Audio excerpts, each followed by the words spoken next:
Hello बच्चों, कैसे हो आप सभी। आपका भाई आया लंबे समय के बाद। तो अब मैं क्या पढ़ाऊंगा आपको एसएसटी।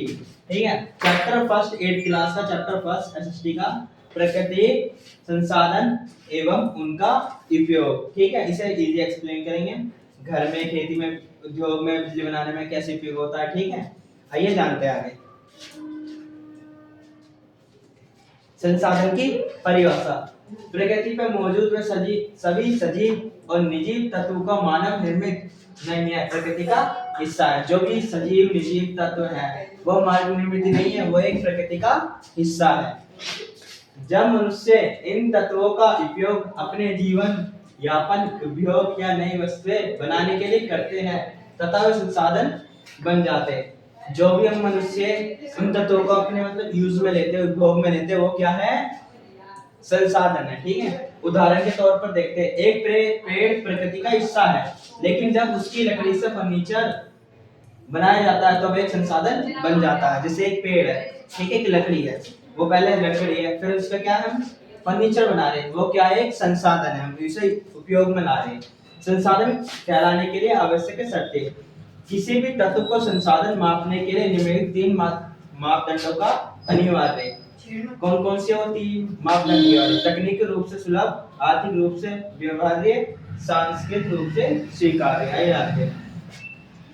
पहला, तकनीक रूप से सुलभ। उस तत्व तक पहुंचने और उसे निकालने के लिए हमारे पास आवश्यक तकनीक होनी चाहिए। दूसरा, आर्थिक रूप से व्यवहार्य। उसे प्राप्त करने या निकालने की लागत बहुत अधिक नहीं होनी चाहिए, वह आर्थिक रूप से लाभदायक होना चाहिए। आर्थिक रूप से लाभदायक होना चाहिए। जैसे लकड़ी का ऑप्शन दिया था, ठीक है, वो लकड़ी थी, उससे फर्नीचर बना, लेकिन कम दामों में या कम लागत लगी उसमें, वो क्या है? आर्थिक रूप से व्यवहार्य। सांस्कृतिक रूप से स्वीकार्य। समाज और संस्कृति में उसका उपयोग मान्य होना चाहिए। उदाहरण, पवित्र उपवनों के पेड़ों को काटना सांस्कृतिक रूप से अस्वीकार्य हो सकता है। जो कि हमारे सांस्कृतिक रूप से पेड़ पौधे, उन्हें काटेंगे तो क्या अस्वीकार्य हो सकता है वो। आइए आगे चलते हैं।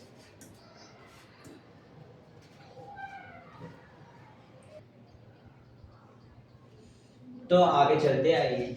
ध्वन का अर्थ। आमतौर पर ध्वन शब्द नकारात्मक लग सकता है, लेकिन संसाधन के संदर्भ में इसका अर्थ प्रकृति संसाधनों का निष्कलन, निकालना, उपयोग और उपभोग है। जो कि ध्वन शब्द है, ये नकारात्मक लग सकता है, लेकिन ये संसाधन का प्रकृति जो ये अर्थ प्रकृति संसाधनों का इसका निष्करण करता है। ठीक है, आइए जानते हैं आगे। प्रकृति संसाधनों का के प्रकार। कौन कौन से पृथ्वी पर मौजूद संसाधनों को 2 श्रेणियों में समझा जा सकता है।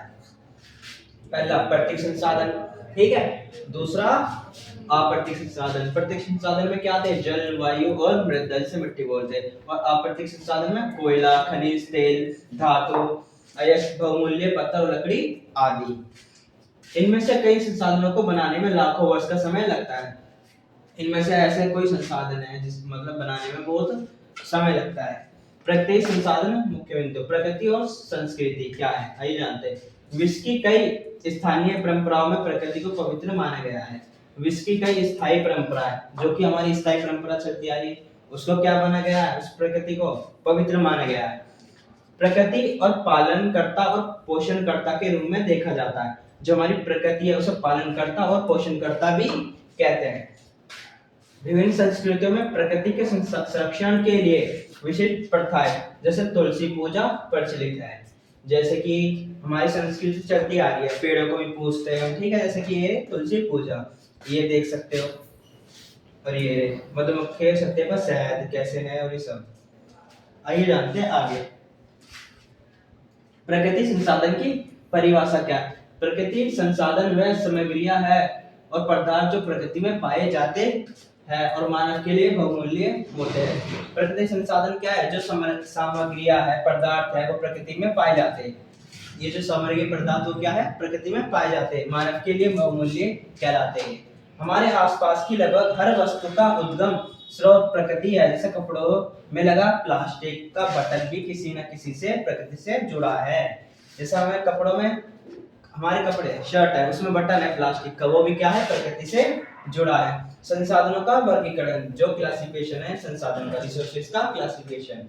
विज्ञान में हम वस्तुओं के उनके समान गुणों या मापदंडों के आधार पर अलग अलग श्रेणियों में बांटते हैं। जैसे वर्गीकरण करने से भी वस्तुओं को समझने, उनका नामकरण करने और उनके बारे में जानकारी साझा करने में आसानी होती है। जो हमारे वर्गीकरण करते हैं उस वस्तुओं का, तो उसे मतलब उस जानकारी को हम आसानी से जान सकते हैं। आइए आगे चलते हैं। प्रकृति संसाधन का वर्गीकरण, क्लासिफिकेशन ऑफ नेचर रिसोर्सेज। जीवन के लिए आवश्यक संसाधन जो रिसोर्स ऑफ लाइफ है हमारे, यह वह संसाधन है जिनके बिना पृथ्वी पर जीवन संभव नहीं है। ये वो संसाधन है जो कि हम पृथ्वी पर देखते हैं या रहते हैं। जीवन पर जीवन संभव नहीं है, पृथ्वी पर जीवन संभव नहीं है अगर ये नहीं होंगे। वायु, जल, भोजन, अगर ये नहीं होंगे तो हम जिएंगे कैसे, है ना। ये संसाधन हमें सांस लेने के लिए अनिवार्य है वायु, जो हमें प्रकृति देती है। जल पीने और जीवित रहने के लिए आवश्यक है। भोजन ऊर्जा और पोषण के लिए जो हमें मिट्टी और पौधों से मिलता है। ये सब कौन देता है? प्रकृति देती है। ठीक है, खास बात, हम इन प्रकृति संसाधनों को स्वयं नहीं बना सकते। ठीक है, जो ये प्रकृति संसाधन है इसे हम स्वयं नहीं बना सकते, ये हमें प्रकृति देगी। ठीक है, सामग्री के लिए संसाधन, रिसोर्सेज फॉर मटेरियल। मनुष्य प्रकृति से मिलने वाली वस्तुओं का उपयोग नई चीजें बनाने के लिए करते हैं। उपयोग अपनी जरूरतों को सुख सुविधा के लिए भौतिक वस्तुओं का निर्माण करते हैं। ठीक है, जो रिसोर्सेज मटेरियल हम अपनी सुख सुविधा के लिए उस रिसोर्सेज मतलब संसाधन हम बनाते हैं। जैसे लकड़ी से कुर्सी या कलाकृतियां बनाना, जैसे लकड़ी से कुर्सी बनाना वो अपनी सुख सुविधा के लिए बना रहे हैं ना। वो संगमरमर, कोयला और सोना जैसे खनिजों का उपयोग करना। सोना से क्या बना रहे हैं हम अपने लिए? गहने बना रहे हैं, ये भी सुख सुविधा के लिए है। ठीक है, तो ये हमारे जीवन को समृद्ध और सुंदर बनाते हैं, और ये जो है हमारे जीवन को सुंदर और समृद्ध बनाते हैं। आइए चलते हैं नेक्स्ट पार्ट में, नेक्स्ट टॉपिक पर।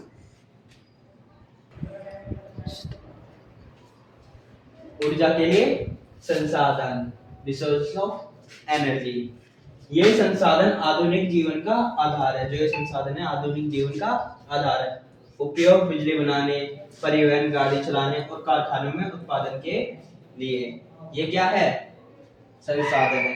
महत्व, इसके बिना आधुनिक सुख सुविधा और उद्योग ठप हो जाते हैं। ठीक है, जो ये संसाधन है इसके बिना जो उद्योग है, जो हमारे व्यापार है, बिजनेस है, वो क्या हो जाते हैं? ठप हो जाते हैं। अगर बिजली नहीं होगी तो फैक्ट्री में काम कैसे चलेगा? यही तो। प्रकृति संसाधनों का पुनर्स्थापन और पुनर्जनन, जो हमारी प्रकृति संसाधन है उसका पुनर्स्थापन और पुनर्जनन कैसे करें? प्रकृति संसाधनों को दो मुख्य भागों में बांटा गया है। पहला नवीकरण और दूसरा अनवीकरण, जिसे रिन्यूएबल और नॉन रिन्यूएबल भी कहते हैं। यह इस बात पर निर्भर करता है कि वे कितनी जल्दी दोबारा बन सकते हैं। जैसे ये लकड़ी, और ये क्या है? नदियां, देख सकते हो आप। आइए आगे चलते हैं। प्रकृति का सिद्धांत क्या कहता है? स्वयं को ठीक करना। प्रकृति का एक मुख्य नियम है पुनर्स्थापन, इसे रिस्टोरेशन और पुनर्जनन, रिजनरेशन कहते हैं। जब पुनर्स्थापन करते हैं हम प्रकृति का, जैसे प्रकृति एक जंगल है, वो नष्ट हो गया, उसे हम क्या करें? रिस्टोरेशन करें, उसका क्या करें? पुनर्स्थापन करें। पुनर्स्थापन इसका मतलब यह है किसी क्षतिग्रस्त या खराब हुई चीज को उसी मूल स्वस्थ अवस्था में वापस लाना। उदाहरण जैसे हमारी त्वचा पर लगा घाव खुद ठीक हो जाता है, या आग लगने से बाद जंगल धीरे धीरे खुद हरे भरे हो जाते हैं। जो मैंने एग्जांपल दिया था, अगर जंगल में आग लग गई और फिर बाद में क्या हो जाता है? खुद हरे भरे हो जाते हैं। इसे क्या कहता है? प्रकृति का पुनर्स्थापन, इसे रिस्टोरेशन कहते हैं। आइए जानते हैं पारिस्थितिकी तंत्र, इकोसिस्टम का सुधार। जो इकोसिस्टम है उसे हम कैसे सुधार सकते हैं, कैसे सुधार होता है? जब इंसान घर बनाने के लिए जंगल काटते हैं तो वहां का प्रकृति संतुलन बिगड़ जाता है। ठीक है, अगर हम घर बनाने के लिए जंगल को काटेंगे तो वहां का क्या है? प्रकृति जो वो है संतुलन, वो क्या है? बिगड़ जाता है। लेकिन यदि हम वहां फिर से पेड़ लगाते हैं तो पक्षी, गिलहरी और अन्य जीव वापस आने लगते हैं। इससे जीवन का चक्र फिर से शुरू हो जाता है। ठीक है, जैसे कि हम घर बना रहे हैं, ठीक है, जंगल को काट दिया, उसमें घर तो बना दिया, लेकिन फिर से वहां पेड़ पौधे लगाओ, ठीक है, ताकि पक्षी, गिलहरियां या अन्य जीव आ सके, जिसे कहते हैं इकोसिस्टम। ठीक है, प्रकृति में कुछ भी बेकार नहीं है। प्रकृति में कुछ भी बेकार नहीं है, चाहे कुछ भी हो। ठीक है, बेकार पेड़ भी हो, कुछ भी हो, वो बेकार नहीं है। प्रकृति में चक्र में वेस्ट या अपशिष्ट जैसी कोई चीज नहीं है। जो वेस्ट कहते हैं ना प्रकृति में भी वेस्ट है, वो वेस्ट नहीं है। उदाहरण के तौर पर यदि जंगल में एक पेड़ गिर जाता है तो वह सड़कर मिट्टी में मिल जाता है। कीड़े मकोड़े और फफूंद उसे खाद में बदल देते हैं, जिससे मिट्टियां उपजाऊ बनती है और अन्य पौधे उगते हैं। जैसे कि मान लीजिए जंगल में एक पेड़ गिर गया जो खराब है बिल्कुल, ठीक है, मिट्टी में वो मिल जाता है, ठीक है, उसे कीड़े मकोड़े और फफूंद क्या कर देते हैं, खाद में कन्वर्ट कर देते हैं, ठीक है, खाद बना देते हैं, उस मिट्टी में वो मिल जाएगा। तो क्या होएगा, फिर से वो एक पेड़ बन जाएगा। वो क्या हो गया, रिस्टोरेशन हो गया, पुनर्स्थापन हो गया। ठीक है, अब इस बात से आपको समझ में आ गया होगा कि प्रकृति में कुछ भी चीज बेकार नहीं है। आइए आगे चलते हैं। नवीकरणीय संसाधन, जो कि हमारा पहला वो है संसाधन, ठीक है। परिभाषा, यह वह संसाधन है जो समय के साथ प्रकृति रूप से खुद को दोबारा बना लेते हैं या नवीकरण हो जाते हैं। इसका मतलब समय के साथ प्रकृति रूप से खुद को दोबारा बना लेते हैं, समय के साथ बदलना, ठीक है, वो होता है नवीकरणीय। मुख्य उदाहरण, सूर्य का प्रकाश भारत में प्रचुर मात्रा में उपलब्ध है। जो सूर्य का प्रकाश है वो भारत में क्या है, प्रचुर मात्रा में उपलब्ध है, ठीक है। पर्वत और जल ऊर्जा, हवा और बहते पानी से बनने वाली बिजलियां, ठीक है, जो बहता पानी है और हवा से क्या बनती है, बिजलियां, ठीक है। वन और मृदा, जिसे मिट्टी कहते हैं, ये प्रकृति द्वारा खुद का पुनर्निर्माण करते हैं। जो मिट्टी है क्या करते हैं, पुनर्निर्माण करते हैं। जैसे मिट्टी है, उसमें बीज डालोगे, खाद डालोगे, क्या हो जाएगा, पेड़ उग जाएगा। इसलिए सर ये संसाधन अभी तक नवीकरणीय बन रहते हैं जब तक उनके पुनर्जनन का प्रकृति चक्र बाधित ना हो। पर्यावरण के लिए चुनौतियां, पर्यावरण के लिए क्या क्या चुनौतियां, आइए जानते हैं। संतुलन का कारण, मनुष्य द्वारा संसाधनों का अविवेकपूर्ण उपयोग और जंगलों की कटाई, ये क्या असंतुलन करता है, ठीक है, किसको, संसाधन को। तापमान में वृद्धि, जो तापमान में वृद्धि होती है किस कारण होती है, जीवांश ईंधन के उपयोग और वनों की कटाई से तापमान बढ़ रहा है, जिसे हम आज महसूस कर रहे हैं।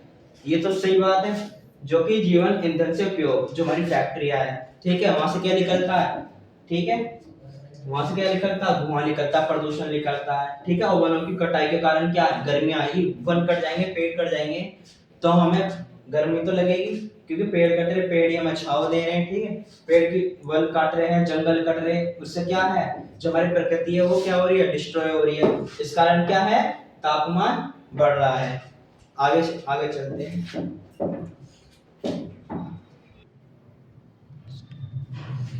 परिस्थिति संतुलन और परंपराएं। पुरानी व्यवस्था क्या है, पुरानी व्यवस्था पहले समुदाय मछली पकड़ने के लिए प्रजनन काल, ब्रीडिंग सीजन का ध्यान रखते थे ताकि उनकी संख्या बनी रहे। जो ब्रीडिंग सीजन थी, जब उस समय पे क्या मछली जाता है, उसे क्या कहते हैं, ब्रीडिंग सीजन।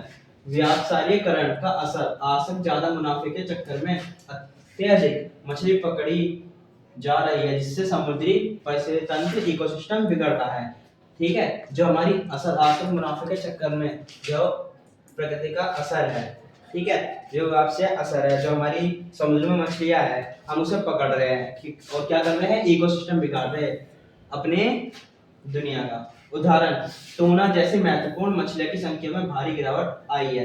एक है टूना, जिसे टूना एक मछली है, ठीक है, और टूना को हम पकड़ रहे हैं, कुछ भी कर रहे हैं मान लीजिए, ठीक है, टूना क्या हो रही है, मछली जा रही है, संख्या कम हो रही है टूना मछलियों की समुद्र से, और उसमें गिरावट हो रही है, तो इसका मतलब ये है कि इकोसिस्टम पे इफेक्ट पड़ रहा है ना। इसलिए होगी प्रदूषण और प्रकृति। अपशिष्ट वेस्ट, वस्तुओं के उत्पादन के दौरान उद्योगों से भरी मात्रा में कचरा निकलता है। अपशिष्ट वेस्ट, जो वेस्ट है वस्तुओं के उत्पादन के लिए, जैसे फैक्ट्री है, फैक्ट्री में क्या बनना है, कुछ भी मान लीजिए, बोतल बन गई है, कुछ भी अन्य मान लीजिए, ठीक है, वो बन रहा है, तो उसका वेस्ट है, जो वो भारी मात्रा में कचरा निकल रहा है, ठीक है, वेस्ट निकल रहा, उससे भी हो सकता है जल प्रदूषण। अक्सर इस कचरे को बिना उपचार किए सीधे नदियों को जलाशयों में बहा दिया जाता है। जो जल प्रदूषण जो हमारी फैक्ट्रियों से निकलता है, धुआं या कचरा, वो क्या, वो सीधा कहाँ जा रहा है, हमारी नदियों में जा रहा है, जिससे नदियां प्रदूषित हो रही है। प्रभाव, ये कचरा प्रकृति के पुनर्स्थापन, सेल्फ रिस्टोरेशन और पुनर्चक्र रिसाइकलिंग चक्र में बाधा डालता है। जो रिसाइकल होता है, रीयूज होता है, जिसे कहते हैं, वो बाधा डालता है। ठीक है, जिससे नदियां जहरीली हो जाती है और जहरीले जीव खत्म होने लगते हैं। जो कि हमारी नदी है वो क्या हो जाती है, जहरीली हो जाती है। किस कारण? जो फैक्ट्रियों से कचरा निकलता है वो सीधा डायरेक्ट नदियों में जाता है, इससे नदियां क्या हो जाती है, प्रदूषित हो जाती है। ठीक है, आइए आगे चलते हैं। परिस्थिति तंत्र सेवा, इकोसिस्टम सर्विस इसे कहते हैं। प्रकृति की वह स्वाभाविक प्रक्रिया जो मनुष्य के लिए लाभदायक होती है, उन्हें परिस्थिति तंत्र सेवाएं कहते हैं। वनों के मुख्य कारण क्या क्या है? जल को प्राकृतिक रूप से शुद्ध करना। ठीक है, जल को प्राकृतिक रूप से शुद्ध करना, ये क्या है मुख्य कारण है वनों का। मृदा उपरदन, सॉइल इरोजन जिसे कहते हैं, उसको रोकना। पशुओं और अन्य जीवों को आवास प्रदान करनी है। पशु और अन्य जीव है उसको आदान करना। ठीक है, उसको उनकी देखभाल करना। जब हम वनों से स्वच्छ जल या अच्छी फसलें मिलती है तो हम प्रकृति से ये सेवाएं प्राप्त कर होते हैं। और हम हमारे मतलब वन है, वनों से क्या मिल रहा है हमें? अच्छे जल मिल रहे, अच्छी फसलें मिल रही है। ठीक है, और क्या प्रकृति से सेवा प्राप्त कर रहे हैं। ठीक है, हम क्या कर रहे हैं? प्रकृति से अच्छी सेवा प्राप्त कर रहे हैं, क्योंकि हमें अच्छा जल और अच्छी फसलें मिल रही है प्रकृति से। ऑक्सीजन का गणित महत्वपूर्ण है। ऑक्सीजन का गणित क्या कहता है, आइए जानते हैं। एक परिपक्व वृक्ष है, प्रतिदिन लगभग 275 लीटर ऑक्सीजन पैदा करता है। ठीक है, एक वृक्ष है मतलब एक पेड़ है जो कि ऑक्सीजन कितना लगभग पैदा करता है? 275। एक मनुष्य जीवित रहने के लिए प्रतिदिन लगभग 350 लीटर ऑक्सीजन की आवश्यकता होती है। 350 लीटर और 275 एक पेड़ दे रहा है, और 350 के मनुष्य को आवश्यकता होती है ऑक्सीजन की। ठीक है, ये आंकड़े पेड़ के प्रकार और मनुष्य की गतिविधि के आधार पर बदल सकते हैं। ये हमने माना है, एग्जाम्पल है, कभी आप मान लो। ठीक है, नेक्स्ट, अनवीकरणीय संसाधन, जिसे नॉन रिन्यूएबल कहते हैं, संसाधन का दूसरा वो है प्रकार। ठीक है, इसकी परिभाषा जानते हैं। ये वे संसाधन है जिन्हें बनाने में लाखों साल लगते हैं। इनका उपयोग जिस तेजी से किया जा रहा है उस तुलना में इन्हें दोबारा नहीं बनाया जा सकता। ठीक है, ऐसा कोई संसाधन जिसे लाखों साल लगते हैं लेकिन उसे दोबारा बनाया नहीं जा सकता। ठीक है, उदाहरण के तौर पर कोयला, पेट्रोलियम, प्राकृतिक गैस, लोहा, तांबा और सोना। ठीक है, पेट्रोल है, एक बार पेट्रोल निकल गया, वो लाखों साल बाद पेट्रोल, उसे हमने खोजा, पेट्रोल को बनाया पेट्रोल। ठीक है, लाखों साल बाद मतलब बहुत सालों बाद। ठीक है, ऐसी लोहा है। ठीक है, लोहा, हमने लोहा को देखा, लोहा या सोना। ठीक है, उसे एक बार बना दिया, उसे हम फिर से तो नहीं बना सकते, बना सकते लेकिन जब वो बेकार हो जाएगा, बेकार तो होता नहीं। ठीक है, भारत की स्थिति, भारत में कोयले के बड़े भंडार है। ठीक है, भारत की स्थिति क्या है, यहाँ भारत में कोयले के बड़े भंडार है, लेकिन अनुमान है कि ये अगले 50 वर्ष तक ही चलेंगे। ये अनुमान लगाया गया है कि भारत में जो कोयला वो 50 वर्षों तक ही चलेंगे। समाधान, बढ़ती ऊर्जा मांग को देखते हुए हम इनका उपयोग सोच समझकर करना चाहिए और नए विकल्प खोज करनी चाहिए। जो हमारा समाधान है वो क्या है, इनका उपयोग कम से कम करें और सोच समझ के करें और नए नए विकल्पों, नए नए आइडिया को हम ले। ठीक है, आइए पता लगाए गतिविधियां। रोजमर्रा के उदाहरण, हम पेट्रोल, डीजल और गैस एलपीजी का इस्तेमाल सब करते हैं। एलपीजी का इस्तेमाल, गैस का इस्तेमाल खाना बनाने के लिए करते हैं। विकल्प, इनके संसाधनों में सौर ऊर्जा, पवन ऊर्जा और इलेक्ट्रिक वाहनों का उपयोग किया जा सकता है। सही कहा, जो पवन ऊर्जा का इस्तेमाल कर सकता है, सौर ऊर्जा का। ठीक है, इलेक्ट्रिक वाहनों का यूज हो सकता है, जिससे पेट्रोल बच सकता है। आजकल तो वैसे ही पेट्रोल ज्यादा महंगा हो रहा है, पेट्रोल की कमी हो रही है। ठीक है, इसके लिए इलेक्ट्रिक वाहन चला सकते हो आप।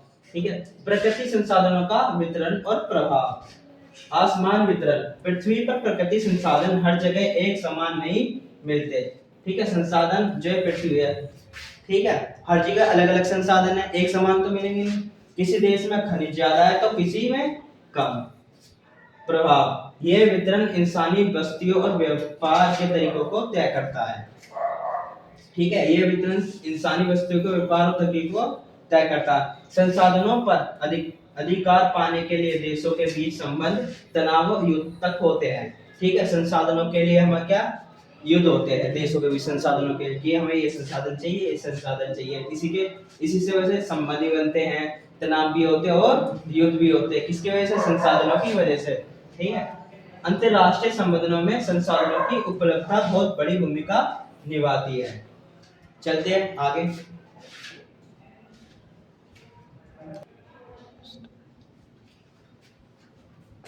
प्रमुख खनिज और उनके मुख्य क्षेत्र, जो प्रमुख खनिज और उनके मुख्य क्षेत्र, ठीक है। कोयला, कोयला इंपोर्टेंट है, ठीक है। इसे झरिया, बेकारो, रांझीगंज, तालचोर और नेवली में पाया जाता है ये कोयला सबसे ज्यादा। तेल, पेट्रोलियम, ठीक है। ऑयल, डिगबोई, नाहरकटिया, असम, मुंबई, हाई और अलेश्वर गुजरात, यहाँ पर सबसे ज्यादा पेट्रोल और तेल पाया जाता है। लौह अयस्क, आयरन और मयूरभंज, केंदुझर, बोला टीला, रत्नागिरी और केंद्रमुख, यहाँ सबसे ज्यादा क्या पाया जाता है? लोहयस्क, ठीक है, लोहा पाया जाता है। बॉक्साइट सबसे ज्यादा कहाँ पाया जाता है? बॉक्साइट अमरकंटक, कठनी और बिलासपुर में सबसे ज्यादा बॉक्साइट पाया जाता है, ठीक है। आप देख सकते हो इस चित्र के द्वारा कहाँ क्या क्या पाया जाता है। देखो ये तेल, तेल कहाँ कहाँ पाया जाता है? ये देखो तेल यहाँ पाए जाते हैं, ठीक है। लोहयस्क, ये लोहयस्क की ये पाए जाते हैं लोहयस्क, ठीक है। सबसे ज्यादा बॉक्साइट, ठीक है। बॉक्साइट कहाँ पाए जाते हैं? ये बॉक्साइट, बॉक्साइट, ठीक है। और कोयला कहाँ पाए जाते हैं? ये देखो कोयला, देख सकते हो आप कहाँ कहाँ है कोयला, यहाँ कोयला पाए जा सकते हैं। चलो आप चलते आगे। प्रकृति संसाधनों का महत्व, आजीविका, संसाधनों के पास उद्योग, इंडस्ट्री लगाने से स्थानीय लोगों को रोजगार के अवसर मिलते हैं। आजीविका संसाधन है जो, उससे क्या स्थानीय लोगों को रोजगार अवसर मिलते हैं, रोजगार मिलते हैं। विकास, उद्योगों के पास नई बस्तियां बसती है, जो उद्योग करते हैं उसके आसपास क्या है? नई बस्तियां बसती है और आधुनिक सुविधाएं जैसे सड़क, बिजली बनती है, ठीक है, उपलब्ध होती है, जिससे जीवन स्तर होता है। आपने देखा होगा जहाँ सबसे ज्यादा बिजली या सड़क या इंडस्ट्रियल एरिया होगा, सबसे ज्यादा वही लोग पसंद करते हैं रहना भी और बिजनेस करने, व्यापार करना, ठीक है। चुनौतियां और समस्या, क्या क्या चुनौतियां, क्या क्या समस्या? विस्थापन, डिस्प्लेसमेंट जिसे कहते हैं। संसाधनों के दोहन के लिए अक्सर वहां रहने वाले लोगों को अपने घरों से दूर जाना पड़ता है। संसाधनों के दोहन के लिए, ठीक है, संसाधन के लिए क्या लोगों को अपने घर को छोड़ना पड़ता है, दूर जाना पड़ता है जहाँ संसाधन मिलते हैं, ये व्यापार के लिए। कीमत चुकाना, विकास के लाभ के साथ साथ पर्यावरण और सामाजिक स्तर पर इसकी भारी कीमत भी चुकानी पड़ती है। विकास के लाभ के साथ साथ पर्यावरण और सामाजिक स्तर पर, ठीक है, विकास तो हो रहा, उसके साथ साथ पर्यावरण और सामाजिक स्तर पर क्या है? भारी कीमत चुकानी पड़ती है, ठीक है। प्रकृति संसाधन और व्यापार, किसी भी देश का अंतर्राष्ट्रीय व्यापार वहां के प्रकृति संसाधनों और उनकी भौगोलिक स्थिति पर निर्भर करता है, ठीक है। कोई कोई भी देश मान लो, ठीक है, कोई भी देश है, अंतर्राष्ट्रीय व्यापार वहां के प्रकृति संसाधन और उनकी भौगोलिक स्थिति पर निर्भर करता है, ठीक है। जहां संसाधन ज्यादा है वहां मान लो व्यापार सबसे ज्यादा है, ठीक है, सीधी बात। मानव ज्ञान और कौशल, स्किल से संसाधनों को मूल्यवान उत्पादों में बदला जा सकता है, जैसे ब्यूट स्टील, ठीक है। जो मानव ज्ञान और कौशल है उसे संसाधनों को मूल्यवान उत्पादों में बदला जा सकता है। कोई संसाधन है, ठीक है, उसे मूल्यवान कैसे बना सकते हैं?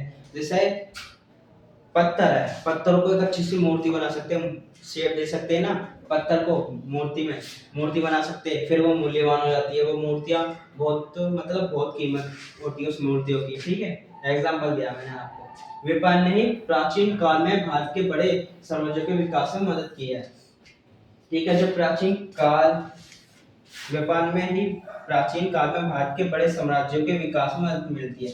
जो हमारे प्राचीन काल में भारत के बड़े साम्राज्य है ना, वहां उन्होंने सबसे ज्यादा विकास किया, उन्होंने मदद की सबसे ज्यादा, ठीक है।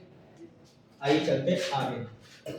प्रकृति संसाधन और व्यापार, किसी भी देश का अंतर्राष्ट्रीय व्यापार वहां के प्रकृति संसाधनों को और उनकी भौगोलिक स्थिति पर निर्भर करता है। जैसे कि पहले बताया, अंतर्राष्ट्रीय व्यापार कैसे पता चलता है? इस मतलब इस देश का अंतर्राष्ट्रीय व्यापार, जो अंतर्राष्ट्रीय व्यापार हो रहा है इस देश का, कि वो सबसे ज्यादा व्यापार कर रहा है, किसकी वजह से पता चलता है? अपने संसाधनों की वजह से। जो मैंने बताया था, जहां सबसे ज्यादा संसाधन वहां सबसे ज्यादा व्यापार। मानव ज्ञान और कौशल, जैसे संसाधनों को मूल्यवान उत्पादों में बदला जा सकता है, वो जो भी पढ़ा है मैंने वही है सेम, ठीक है। समाधान का रास्ता, संसाधनों के शांतिपूर्ण और न्यायपूर्ण बंटवारे के लिए आपसी बातचीत, डायलॉग और कुशल प्रबंधन मैनेजमेंट बहुत जरूरी है।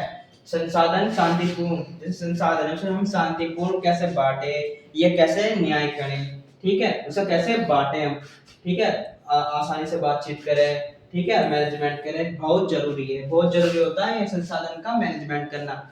ठीक है, संसाधन कैसे मैनेजमेंट कर लिया, कोई भी संसाधन है, मान सकते हो अनाज है, ठीक है, उसे कब कहाँ देना है, वो एक मैनेजमेंट है, बहुत बड़ी परेशानी है ना, कहाँ कहाँ कितना देना है। ठीक है, वो पड़ोसी देश के साथ ऐसे समझौते करना चुनौतीपूर्ण होता है, लेकिन शांति के लिए आवश्यक होता है। जैसे किसी देश ने मांग लिया, हमने हम पर थोप दिया कि हमें तो इतना अनाज चाहिए, हमें तो 100% अनाज ही चाहिए, लेकिन हमारे पास नहीं है। ठीक है, वो क्या कर रहे हैं, शांतिपूर्ण नहीं कर रहे जो भी काम कर रहे हैं। ठीक है, ऐसे पड़ोसी देश के साथ ऐसे समझौता करना नहीं चाहिए, और चुनौतीपूर्ण होता है लेकिन शांति के लिए आवश्यक होता है। अगर हम शांति से, अगर वो शांति से मांगेंगे तो हम शांति से रहेंगे। ठीक है, ये सत्य विकास जिसे सस्टेनेबिलिटी कहते हैं, प्रकृति संसाधनों का अधुंध दोहन वर्तमान और आने वाली पीढ़ियों के लिए संकट पैदा कर देता है। ठीक है, जब प्रकृति संसाधनों का अंधाधुंध हम संसाधन खर्च कर रहे हैं, ठीक है, तो क्या कर रहे हैं, हम आने वाली पीढ़ियों को नष्ट कर रहे हैं। सस्टेनेबिलिटी से कहते हैं ना, सस्टेनेबिलिटी इसे बचाना, सत्पोषण करना, आने वाले पीढ़ियों के लिए बचाना। ठीक है, हमें प्रकृति के उपहारों का उपयोग विवेकपूर्ण तरीके सोच समझकर करना चाहिए, ताकि पर्यावरण का संतुलित बना रहे। जो हमारे संसाधन है, ठीक है, प्रकृति नष्ट नहीं करनी चाहिए, संसाधन सोच समझकर यूज करना चाहिए, ताकि हम आने वाली पीढ़ियों को संसाधन दे पाए। ठीक है, कैसी लगी आपको वीडियो, आई होप आपको समझ आया होगा। आइए मिलते हैं नेक्स्ट पार्ट में।